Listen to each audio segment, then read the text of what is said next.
క్యారెట్లు అనేవి దుంపజాతికి చెందినప్పటికీ మంచి దుంపలని అందరికీ తెలుసు. 100 గ్రాముల క్యారెట్లో 48 క్యాలరీల శక్తి ఉంటుందన్నమాట. ముఖ్యంగా క్యారెట్లో బీటా కెరోటిన్ అనేది బాగా ఉంటుంది. ఇది మన శరీరం లోపలికి ముఖ్యంగా లివర్లోకి వెళ్ళిన తర్వాత విటమిన్ ఏగా కన్వర్ట్ అవుతుంది. ఈ క్యారెట్స్లో ఉండే బీటా కెరోటిన్ అనేది యాంటీ ఆక్సిడెంట్ లాగా ఉపయోగపడుతుంది. అంటే యాంటీ ఆక్సిడెంట్ అంటే మన కణజాలం జబ్బులు బారిన పడకుండా రక్షించడానికి బీటా కెరోటిన్ అనేది ఉపయోగపడుతుంది.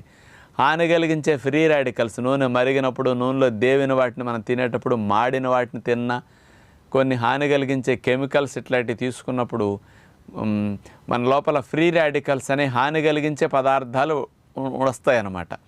వాటన్నిటిని రిమూవ్ చేయాలంటే ఈ బీటా కెరోటిన్ బాగా ఉపయోగపడుతుంది అన్నమాట. ముఖ్యంగా మనకి కంటి చూపు మెరుగు చేయటానికి అందరికీ